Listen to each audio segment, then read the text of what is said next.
Bonjour à tous, c'est Ludovic et merci de nous retrouver pour notre point Eco-News de la semaine. Le débat Donald Trump contre Joe Biden a bien animé notre soirée.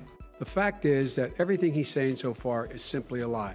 I'm not here to call out his lies. Everybody knows he's a liar. Avant d'aborder ce sujet, dont les impôts de Trump, des critiques de Biden, People understand, Jim. They sure do. 47 years you've done nothing. They understand. All right. abordons rapidement. Les inégalités de revenus se sont légèrement réduites aux USA. Alors, en lisant cet article, on pourrait penser que l'on parle de l'égalité homme-femme sur le plan professionnel comme en France. Soit dit en passant, une récente étude de l'INSEE vient de révéler que le nombre de femmes cadres a été multiplié par 6 sur les 40 dernières années, ce qui est un point très positif. Aujourd'hui, les femmes représentent 42% des cadres et professions supérieures, managers, ingénieurs, politiques, etc., contre 21% en 1982. Après ce petit aparté, revenons sur ces inégalités aux USA dont traite l'article.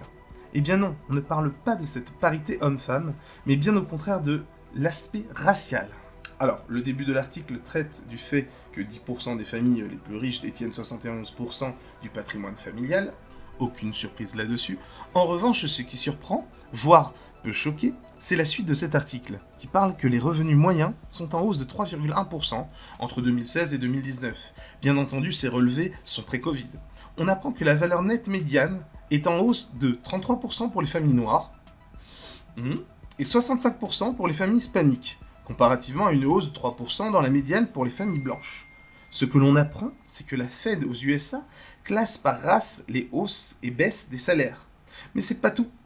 Il nous donne les chiffres, et là, accrochez-vous bien, c'est moi qui vous le dis, on nous dit que la valeur nette médiane des revenus annuels des familles blanches est de 188 200 $, ce qui est 5 fois plus que les hispaniques de 36 100 $ annuels, et 8 fois plus que celle des familles noires de 24 100 $.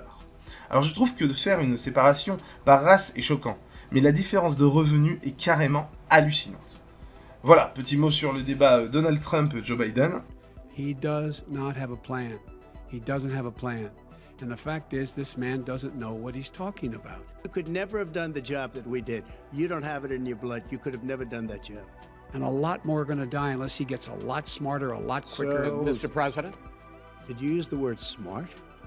You graduated either the lowest or almost the lowest in your class. Don't ever use the word smart with me. But why didn't you do it over the last 25 years? Because Why you didn't weren't you president. do it over Because the you last weren't 25 president years? No, screwing no, things no. up. You were a senator. And You're by the way, worst you were a president vice- America has ever had. Hey, Come Joe, on. let me just tell you, Joe. I've done more in 47 months. I've done more than you've done in 47 years, Joe.